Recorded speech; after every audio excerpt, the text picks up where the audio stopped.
En me baladant chez ma grand-mère, je suis tombé sur cette vieille encyclopédie des années 50 consacrée entièrement à la femme. 300 pages d'une autre époque dont je vous ai sélectionné des passages à la fois révoltants et très drôles.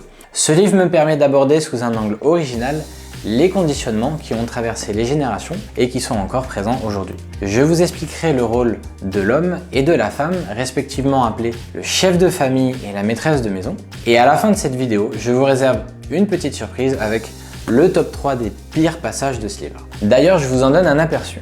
La vie conjugale, c'est là que commence l'existence de la femme.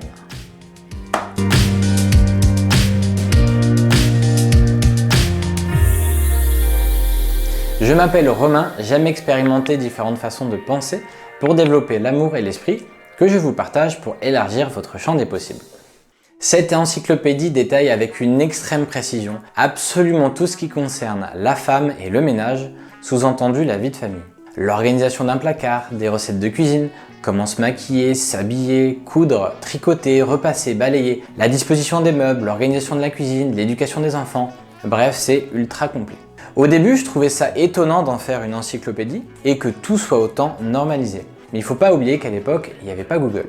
Donc avoir sous la main un livre qui permet de savoir comment enlever la tache de vin sur le canapé ou comprendre les symptômes de son bébé, c'est quand même fort utile. En fait, ce livre, c'est un mélange d'informations intéressantes, encore pertinentes aujourd'hui, et d'aberrations sexistes incroyables dont je vais vous donner pas mal d'exemples. Je précise que ce livre représente la culture et l'éducation catholique. À cette époque, l'homosexualité est considérée comme une maladie et il n'y a que deux genres, l'homme et la femme. Mais peu importe votre orientation et à quel genre vous appartenez ou vous vous identifiez, à un moment donné dans votre vie, vous avez probablement été catégorisé en tant qu'homme ou femme hétéro. Peut-être que vous allez reconnaître certains ancrages de votre éducation qui persistent encore aujourd'hui, ou au contraire que vous avez absolument évité. Pour vous remettre dans le contexte, en 1950, la femme avait le droit de voter depuis quelques années seulement, l'avortement était illégal et puni d'une amende avec emprisonnement, le mariage était une nécessité et le divorce était très compliqué puisqu'il n'était pas reconnu par la religion. En fait, sur le papier, la femme avait les mêmes droits que l'homme, mais en pratique, elle était beaucoup trop conditionnée dans son rôle pour que ça puisse faire une différence. Je vais vous l'illustrer tout de suite. Depuis 1945, les femmes votent en France. Elles occupent des situations de premier plan dans le commerce, l'industrie, la banque et toutes les professions libérales. Elles ont accès à tous les postes de commande. Désormais, la femme française est l'égale de l'homme. Mais cette femme, habituée maintenant à vivre seule, sent parfois le besoin d'éclairer sa solitude. La nature, qui reste toujours la plus forte, l'incite à chercher le compagnon auquel elle continue à rêver. Donc à cette époque, chacun a un rôle spécifique déterminé par son genre et non par ses aptitudes ou ses envies. On commence par la femme, c'est la maîtresse de maison. Mais avant d'arriver à ce grade prestigieux, c'est d'abord une jeune fille qui considère que seule la vie au foyer, avec un mari et des enfants, est complète. La jeune fille chez nous pense que son travail, pour aussi intéressant qu'il soit, est seulement d'attente. Elle désire se marier, elle est coquette et cherche toujours à plaire. Dans de telles conditions, elle trouve presque toujours l'homme dont elle espère faire son mari. Donc travailler, c'est juste un passe-temps utile en attendant de trouver un homme. Bien sûr, elle peut occuper n'importe quel poste, mais ses parents la verront d'un œil favorable offrir sa collaboration à des sociétés de bienfaisance, au secours aux aveugles, aux mutilés, à l'enfance malheureuse, ou se charger de la garde d'un enfant ou occuper encore un poste de secrétaire. Pour reprendre la citation en intro, dont je vous lirai la suite en fin de vidéo, la vie conjugale, c'est là que commence l'existence de la femme. Pour moi, cette seule idée peut être à l'origine des peurs liées à la dépendance affective. Vous allez me dire, oui, mais on n'est plus en 1950, on n'a pas été éduqué comme ça. Et pourtant, si vous êtes plus ou moins de ma génération des années 80, ces conditionnements étaient encore très présents. Il suffit de regarder les Disney. J'ai rien contre ces dessins animés, qui font partie de mon enfance, mais malheureusement, ils reflètent les mentalités de l'époque. Cendrillon, La Belle au Bois dormant, Blanche-Neige, Aladdin, La Petite Sirène et d'autres mettent en avant des personnages féminins présentés comme incomplètes ou malheureuses qui sont dans l'attente qu'un prince charmant vienne les sauver ou donner un sens à leur existence. Toutes leurs attentes dépendent de ce prince, c'est même parfois une question de vie ou de mort. Et on voit pas la suite de l'histoire, mais on peut imaginer qu'une fois en relation, la situation n'est pas moins angoissante puisque s'il disparaît, c'est retour à la case départ, ce qui potentiellement peut alimenter la peur de l'abandon. D'où l'importance capitale pour la femme de se battre pour le garder Et vous allez voir qu'il est très clairement écrit dans ce livre qu'elle est entièrement responsable de la bonne entente du couple à un degré que vous n'imaginez même pas. Je vous en donne un petit extrait et je garde le reste pour la fin de cette vidéo. Il faut que la femme soit consciente des difficultés qui vont surgir pour elle. Il est indispensable qu'elle abandonne tout ressentiment et qu'elle cherche en elle-même des excuses à son mari. Et un peu plus loin à la fin, tout vaut mieux que la séparation, surtout lorsqu'il existe des enfants. En parlant d'enfants, la maternité est considérée comme l'état normal de la femme entre 20 et 40 ans, car la femme est faite pour transmettre la vie. Donc une fois qu'elle a trouvé un mari, son rôle est de faire des enfants, les éduquer et entretenir la maison. Au passage, le lavage de la vaisselle est peut-être la besogne la plus ingrate qui incombe à la ménagère, et qui la décombe. Qui lui décombe et surtout qui lui incombe. Chacune est en droit de penser que si elle avait pu imaginer la veille de son mariage la montagne d'assiettes qu'elle aurait à laver au cours de son existence, elle aurait peut-être reculé devant une telle tâche. Donc la cuisine est le fief de la maîtresse de maison, mais les occupations de la ménagère sont bien plus nombreuses. Faire à manger, la vaisselle, laver et repasser le linge, passer l'aspirateur, faire la poussière, tricoter, etc. Donc en gros, quand Cendrillon rencontre son prince, soit il est assez riche et elle peut déléguer ses tâches à des domestiques, soit elle retourne cirer le sol, mais en plus elle doit gérer les enfants. Ça fait rêver. Petit clin d'œil aussi à Blanche-Neige qui se retrouve quand même perdue au milieu de la forêt, à s'occuper de la maison et faire des tartes pour 7 nains affamés qui travaillent toute la journée. Ça illustre bien cette phrase du livre qui explique que le rôle de la femme est tout simplement d'assurer le bonheur des êtres qui les entourent. Et on verra un peu plus tard qu'elle va devoir tout sacrifier pour y arriver. Le rôle de l'homme est complètement différent. Sa femme doit entretenir la maison correctement pour permettre, je cite, au chef de famille le délassement après la journée de labeur. Voilà, il n'y a pas grand chose à dire de plus, le rôle de l'homme est de travailler, rapporter de l'argent, prendre des décisions importantes, et tout le reste, la maison, l'organisation, l'éducation des enfants, c'est la femme. Le livre incite quand même à participer, mais c'est pas super important. C'est-à-dire que passer l'éponge sur la table de temps en temps, c'est déjà très bien. La gestion des comptes reflète très bien la différence hiérarchique entre le rôle de la femme et de l'homme. Le budget du ménage sera établi avec soin, les comptes seront tenus par la femme qui fera ses efforts pour en rester administratrice. Ses efforts, donc en gros, ça veut dire on sait qu'elle galère en maths. Il est désagréable que ce soit l'homme qui se préoccupe des économies du ménage. Mieux vaut qu'il en ait la direction générale. Celle des petits comptes et des achats journaliers devant rester à la femme. Pour aller encore plus loin, si le couple se marie en communauté légale et que la femme ne rédige pas un contrat spécifique, l'homme, je cite, peut faire seul, sans aucun contrôle, tout ce qui lui plaît, comme la vente ou la donation de meubles ou d'immeubles.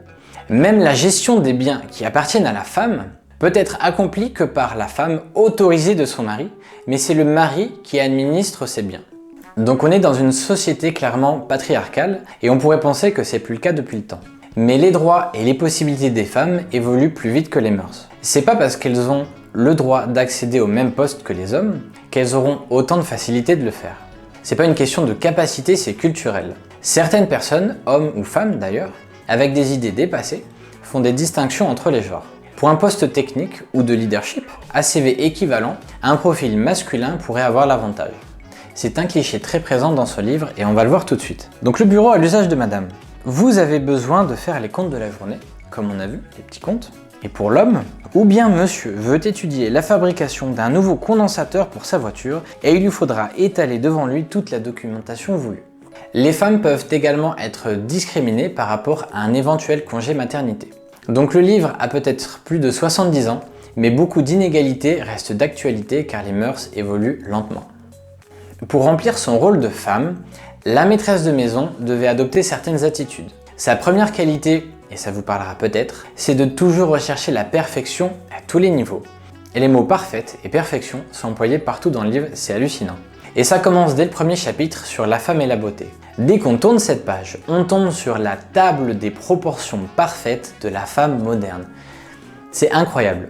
Je vous laisse mettre pause et vérifier s'il vous plaît que vous rentriez bien dans ces critères, apparemment c'est super important.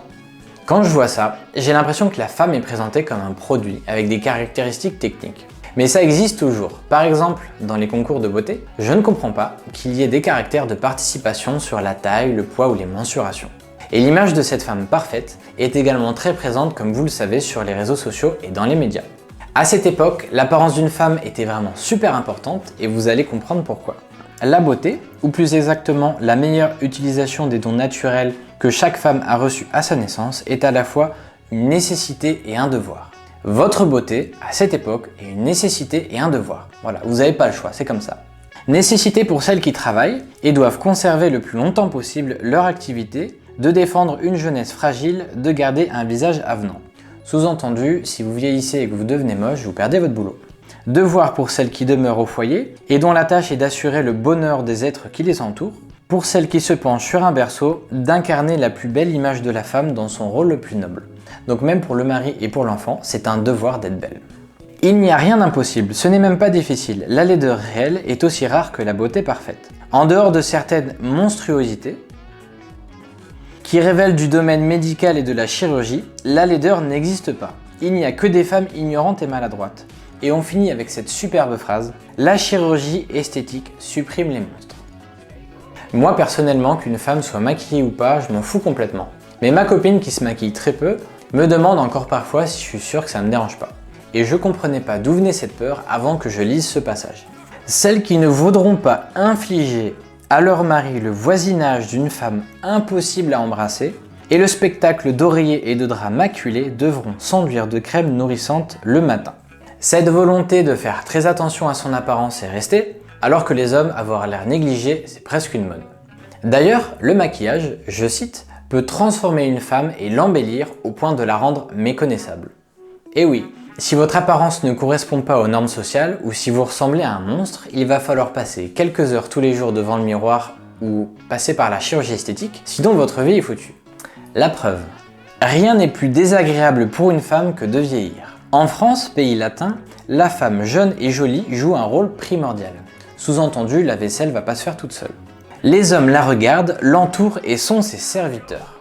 La femme qui vieillit perd tout son prestige et sent cruellement cette indifférence à son égard. Le plus redoutable, c'est qu'elle se laisse aller au pessimisme et à l'amertume. Elle devient alors une vieille dame indésirable, querelleuse et méchante dont tous les jeunes s'éloignent. On comprend mieux le succès des crèmes anti-rides. D'ailleurs, c'est l'histoire de Blanche-Neige, où la reine qui vieillit perd de sa beauté et donc de sa valeur. Donc ces concepts-là nous conditionnent depuis notre enfance. Du coup, l'apparence devient un tel enjeu que les femmes vont jusqu'à se flageller pour rester jeunes. Plier une serviette de toilette en 3, dans le sens de la longueur, la tremper dans l'eau froide et flageller le dessous du menton en tirant sur chaque extrémité de la serviette 40 fois. Ça a l'air hyper fun. Et chaque minuscule imperfection fait l'objet d'un paragraphe entier sur comment s'en débarrasser ou l'atténuer. En parlant d'esthétique, je vais aborder un sujet sensible, l'épilation des aisselles. Dans le livre, c'est vite réglé. L'épilation des aisselles s'impose à toutes les femmes. Aujourd'hui, certaines femmes arrêtent de s'épiler et c'est devenu controversé. Beaucoup d'entre vous ne souhaitent pas exposer leurs aisselles ou leurs jambes si c'est pas un minimum épilé. C'est le cas de ma copine qui porterait un jean pour cacher ses poils même s'il fait 40 degrés. On est d'accord que l'épilation n'est pas nécessaire pour votre santé, c'est purement esthétique, ce qui est un critère absolument subjectif. Pourquoi c'est ok pour les hommes? Alors oui, on a une pilosité plus développée, sauf moi, mais je pense que si on était épilé, ça serait plus agréable pour vous aussi.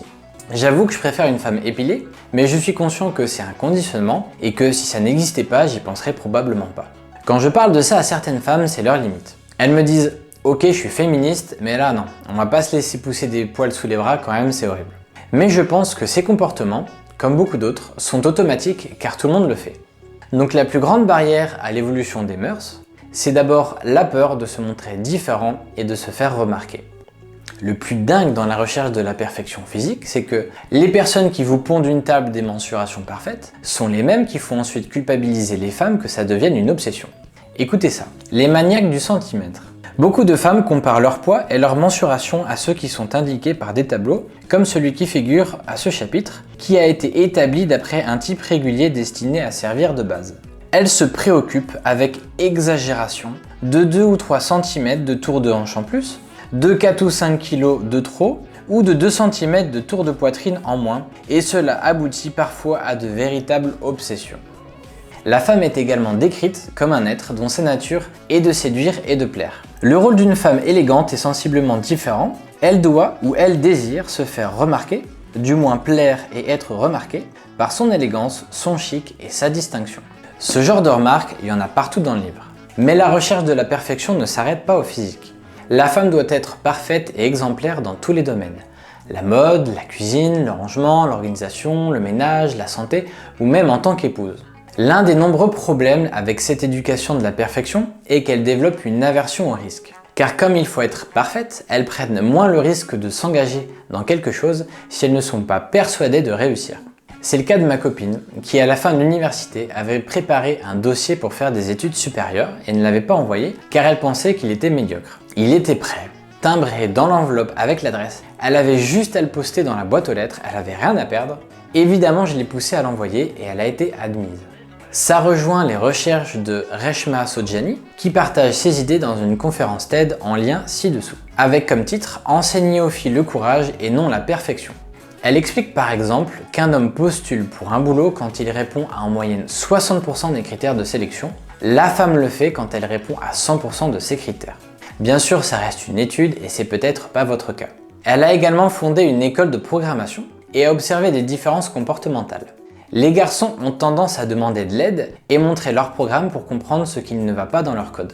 Alors que les filles ont parfois plus de mal à solliciter de l'aide et quand elles le font, elles disent plutôt « il y a quelque chose qui va pas chez moi, je n'y arrive pas ».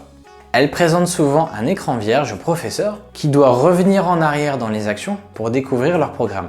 Elles préfèrent ne rien montrer que de présenter quelque chose d'imparfait. C'est parfait ou c'est rien.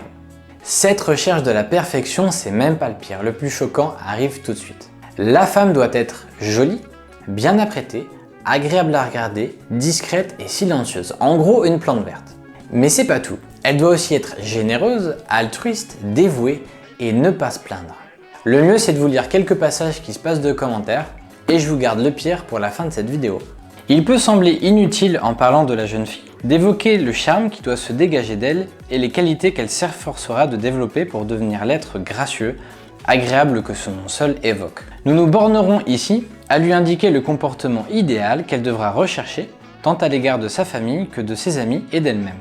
Respect à l'égard de ses ascendants, bonne humeur vis-à-vis de ses parents, de ses frères et sœurs. C'est en faisant l'effort sur elle-même, avec la volonté de réussir, qu'elle obtiendra une amélioration du statut familial. Que notre jeune fille n'oublie jamais que tout s'arrange avec un sourire et que les complications de famille les plus graves ne résistent pas à la volonté de bien faire, d'apaiser les querelles. Donc encore une fois, elles doivent être médiatrices. Elle ne devra jamais se laisser entraîner à prendre violemment parti dans quelque conflit que ce soit. Il faudra que la jeune fille se préoccupe de tout ce qui concerne la maison, la tenue du foyer, la cuisine. Tous les éléments qui font une bonne maîtresse de maison doivent lui être familiers. Maintenant, la jeune fille dans son travail. La jeune fille au travail développera ses qualités d'ordre et de régularité. Elle s'habituera peu à peu à une discipline indispensable. Elle cherchera à être toujours exacte, correcte dans sa tenue et son maintien, donc parfaite. Elle évitera pour flatter un collègue de prendre parti. Elle sera discrète et silencieuse, une plante verte. Son travail y gagnera et aussi sa réputation vis-à-vis des autres employés. Le premier devoir qu'elle ait à accomplir, c'est de bien faire sa tâche sans se préoccuper de ses relations avec ceux qui les entourent. Les relations avec le patron, donc un homme, devront rester sur le plan de la déférence. Que notre jeune fille se souvienne que la porte de son bureau ou de son atelier franchie, elle est l'employé du patron qui la paie pour que sa tâche soit assurée. Pas de conversation inutile, pas de bruit, le silence et de rigueur. Maintenant, on est sur l'éducation des filles, donc qui s'adresse aux mères, et je suis désolé d'avance de ce que vous allez entendre. Elle doit se faire dans le sens le plus altruiste. Le rôle de la femme dans la vie est de tout donner autour d'elle. Confort, joie, beauté, tout en gardant le sourire, sans faire figure de martyr, sans mauvaise humeur et sans fatigue apparente. Donc on vous donne même pas le droit de vous plaindre et de vous sentir fatigué. C'est une lourde tâche, il faut entraîner notre fille à ce renoncement perpétuel et heureux. Donc l'entraîner à être malheureuse pour servir les autres. Dès la première année, elle doit savoir spontanément partager ses jouets, ses bonbons et donner ce qu'elle a autour d'elle, surtout ceux à quoi elle tient le plus. Qui c'est qui va en profiter? C'est les garçons. Maintenant, je comprends mieux pourquoi certaines femmes se mettent autant la pression. Et vous verrez également dans les derniers extraits que la femme a le devoir d'être dévouée à son mari, de faire preuve d'abnégation, donc de sacrifier ses propres intérêts, d'accepter ses défauts et de le changer en un homme meilleur.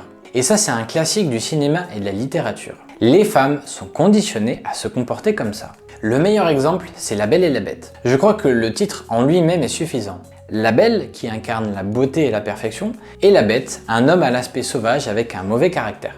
Elle va faire des sacrifices énormes contre son gré au début, pour accepter ses défauts, et le changer jusqu'à le transformer en un vrai prince charmant. Donc en gros, peu importe les défauts de l'homme que vous allez rencontrer, c'est à la femme d'être parfaite, exemplaire, patiente, et de le transformer pour qu'il corresponde à ses attentes. Bien sûr, dit comme ça, c'est pas sexy et c'est pas vendeur. On va alors envelopper tout ça de romantisme pour que ce soit vécu et perçu comme quelque chose de beau et romanesque.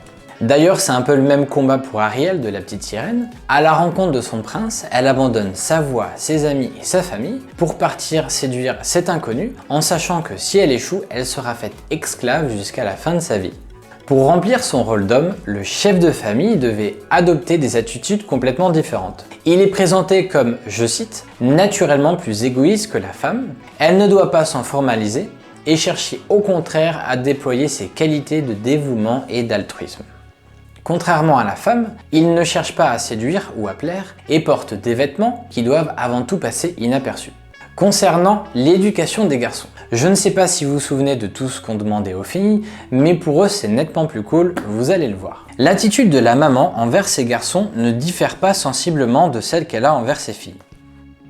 Si elle ne peut leur demander de participer autant aux soins du ménage, donc voilà, déjà à partir de là ça diffère, il est nécessaire toutefois qu'elle leur demande de prendre part à l'ensemble de la besogne familiale pour que la charge répartie sur la mère et les filles ne soit pas trop écrasante. Donc en gros, la charge sur la mère et les filles est écrasante, mais quand ça devient vraiment trop compliqué, bah voilà, l'homme peut passer l'éponge sur la table. Et qu'ils aient le sentiment de faire intimement partie de cet ensemble parfait qu'est la famille. Les hommes ne sont pas non plus présentés comme très sociaux. J'ai d'ailleurs trouvé un passage sur les visites officielles et obligatoires qui a l'air d'être écrit par une femme assez dépitée. Pour nos maris, elles sont une corvée de l'existence. Mais c'est à nous d'user de beaucoup de patience et de persuasion dans ce cas, en leur montrant qu'elles sont nécessaires pour entretenir une relation et une amitié. Voilà le peu d'informations que j'ai sur les hommes dans cette encyclopédie surtout basée sur la femme. La plus grande différence est que les hommes sont acceptés tels qu'ils sont, avec leurs défauts, et ne sont pas limités dans leurs possibilités. Et j'en reviens à la vidéo dont je vous ai parlé tout à l'heure qui explique justement que les garçons sont éduqués à être courageux, à ne pas avoir peur d'échouer et à accepter l'imperfection. Ce qui est sûr, c'est qu'à cette époque, la monogamie et le mariage étaient incontournables. C'était presque impossible pour une femme, socialement ou financièrement, de vivre seule ou en union libre, comme le démontre ce passage. De mauvais bergers prétendent que l'union libre est à notre époque tout à fait admise. Ils trompent la jeunesse et les mènent à travers des chemins bien difficiles. Aucune garantie n'est donnée à la femme hors le mariage. La loi elle-même ne peut consacrer ces unions qui n'apportent qu'amertume, désillusion et désespoir. Depuis les temps les plus reculés, le mariage est le seul admis. Il y a des raisons primordiales pour cela, le progrès n'a jamais consisté de nos jours à permettre l'union libre. Mais pour l'époque, en fait, c'est pas un mauvais conseil, car les femmes avaient besoin de se marier pour assurer leur stabilité. C'était également un prérequis pour avoir des enfants. Donc si la monogamie et le mariage sont si compliqués à remettre en question de nos jours, pour certaines personnes, c'est que ces ancrages sont encore très présents. Il y a beaucoup de choses à dire là-dessus, mais ça sera le sujet d'une autre vidéo. En attendant, je vous invite à regarder le reportage en bref sur Netflix à propos de l'histoire de la monogamie. Je vous mets en lien la version YouTube. Et maintenant, on finit par le top 3 des pires choses que j'ai pu lire dans ce pavé de 300 pages. La rupture du lien conjugal. Il est à noter que sauf cas très graves, comme par exemple l'abandon du foyer à cause d'un autre amour, la faute de la scission incombe aux deux époux. Qui lui incombe, qui lui décombe. Donc jusque-là, c'est fair play. On n'a pas voulu faire de concessions ni pardonner, les deux conjoints se dressent l'un devant l'autre, comme deux ennemis, c'est grand dommage. Donc si c'est le cas, les deux sont fautifs et du coup les deux devraient se remettre en question. Mais bien sûr, l'homme ne se remet jamais en question. Il faut que la femme soit consciente des difficultés qui vont surgir pour elle. Il est indispensable qu'elle abandonne tout ressentiment et qu'elle cherche en elle-même des excuses à son mari. Et là c'est le pire. Est-elle certaine d'avoir toujours agi dans le bon sens et n'a-t-elle rien à se reprocher? Donc là, on arrive sur un pervers narcissique qui va essayer de manipuler quelqu'un qui a été conditionné depuis son enfance à se remettre en question. Le mari peut être incapable ou trop insouciant, aimer le jeu, la boisson, être léger. Tous ces graves défauts peuvent être corrigés si l'épouse a le courage de les supporter et cherche le moyen d'y remédier. Même les pires défauts des hommes, c'est à la femme de faire l'effort de les supporter. Elle le trouvera si elle a encore assez d'amour pour tenter l'épreuve. Beaucoup de patience et d'abnégation sont nécessaires. Nous avons souvent vu des femmes triompher, qu'elles considèrent alors le mari comme un malade, qu'il faut soigner et guérir et qu'elles soient bien persuadées qu'elles trouveront en elles le remède et l'énergie pour résister. Il faudra de longs mois, voire même des années, on croira avoir gagné la partie et ce sera souvent à recommencer. Mais qu'importe, tout vaut mieux que la séparation, surtout lorsqu'il existe des enfants. Voilà qui est très explicite. Personnellement, peu importe votre genre, je ne vous conseille pas de vous lancer dans une relation avec l'objectif de changer l'autre. Imaginez que cette personne sera toujours la même dans 10 ou 20 ans et demandez-vous si vous pourriez encore vivre avec et faire des enfants si c'est votre projet. Si c'est pas le cas, c'est peut-être pas la peine de vous infliger ça. On passe au deuxième extrait et on revient à celui de l'introduction, sauf que maintenant je vais vous lire la suite. La vie conjugale. C'est là que commence l'existence de la femme. Le bonheur dans le ménage constitue l'unique but vers lequel seront dirigés tous ses efforts. Comment réaliser la joie de vivre ? Tout simplement en cherchant toujours en soi-même toutes les possibilités d'entente. Toutes les concessions devront être faites par la jeune femme qui devra s'interdire amour-propre, orgueil, dignité offensée, susceptibilité et rancune. Que notre jeune femme fasse tous les matins silence et réfléchisse à ce qu'elle doit faire au cours de la journée. Ce passage-là, il est horrible. Qu'elle soit bienveillante, indulgente et consciente de toutes les qualités de son mari et qu'elle soit bien persuadée qu'elle a elle-même des défauts que celui-ci a remarqués. Le sort de son ménage dépendra entièrement de l'attitude qu'elle prendra. Et alors là, on finit par le pire extrait, et je m'excuse d'avance de ce que je vais vous lire. Les ablutions, les bains, l'hygiène devront rester étrangers au mari. Notre jeune femme aura le plus grand intérêt à prendre ses soins lorsque le mari aura quitté la maison pour aller à son travail ou le soir avant de se mettre au lit. Donc soyez parfaite, mais arrêtez de vous maquiller devant nous s'il vous plaît. Il est inutile que l'époux soit présent. La pudeur est recommandée. La femme mariée ne doit jamais se laisser aller vis-à-vis de son mari, qui doit tout ignorer de l'attention qu'elle prête à son corps, à sa santé, à son hygiène, qu'elle se maquille en dehors de lui, et surtout qu'elle ne répète pas sans cesse qu'elle se trouve laide, trop grosse ou qu'elle vieillit. L'homme ne prête attention à cela lorsque les femmes insistent sur les inconvénients qu'elle peut ressentir d'un état qui lui paraît désagréable. Et là, c'est horrible. La jeune femme parlera le moins possible de ses malaises, de ses maladies ou de ses soucis occasionnés par son état physique. Tout cela reste son domaine propre et ne concerne pas le mari. L'homme, dont la nature est différente de celle de la femme, ne comprend pas les fatigues qu'elle éprouve et les malaises qu'elle peut ressentir, ce qui ne l'empêchera pas d'être fort inquiet au moment d'une maladie ou d'une grossesse. Quand même, on n'est pas des monstres. La compassion de l'époux pour toutes les petites misères physiques est donc superficielle. Elle est inutile et ne sert qu'à l'agacer et à le rendre maussade. Mieux vaut se taire et garder secret les maux dont nous souffrons toutes. Donc on voit là que c'est une femme qui parle. L'amour est une grande aventure au cours de laquelle rien ne doit être laissé au hasard. La femme plus que l'homme doit être consciente qu'en cette affaire, rien n'est jamais acquis et que tout est constamment à gagner. Pour résumer, on a appris aux femmes dès leur plus jeune âge à chercher la perfection, à soigner leur apparence et à mettre leur intérêt de côté pour se dévouer aux autres. Tout ça en souriant, en silence et en cachant la moindre difficulté. Même si ces ancrages se sont atténués avec le temps, ils ont quand même bien traversé les générations. Maintenant que les femmes travaillent, elles se retrouvent parfois à cumuler les tâches de la maîtresse de maison, leur enfant et leur carrière. Cette image de working girl parfaite, qui doit gérer et être heureuse, est culpabilisante pour toutes celles qui cherchent encore à atteindre cet idéal irréaliste. Les hommes sont de plus en plus impliqués dans les tâches ménagères et l'éducation des enfants, mais d'après les récentes études, ça reste encore très inégalitaire. Certaines femmes ont même témoigné que ces ancrages sont devenus leur zone de confort. Elles ont été habituées à vivre selon des règles dictées par l'éducation et la société. Tant qu'elles restaient sur ces rails, la vie était facile puisqu'elles n'avaient pas le choix. Mais devenir consciente et sortir de ces schémas devient une véritable lutte intérieure et sociale, une crise d'identité. Hormis les idées sexistes du siècle dernier, les ancrages de l'éducation traditionnelle ne sont pas mauvais pour autant. Le plus important, c'est de les identifier pour éviter de répéter automatiquement des comportements qui ne nous correspondent peut-être pas. Tant qu'on reste conscient et qu'on est en accord avec nos comportements, tout va bien. Mais si vous ressentez une dissonance, une lutte intérieure entre un comportement lié à un conditionnement ou une pression sociale, et ce que vous avez vraiment envie, vous devez vous écouter même si ça vous demande beaucoup d'efforts. Finalement, peu importe votre façon de vivre, le plus important, c'est de ne pas vous laisser influencer par l'extérieur, mais d'être toujours en accord avec vous-même. Et j'espère que ce sujet vous a intéressé autant que moi. Si c'est le cas, laissez-moi un petit pouce bleu, abonnez-vous et n'hésitez pas à me partager votre avis en commentaire. Merci d'avoir écouté jusqu'au bout, soyez bienveillants et prenez soin de vous.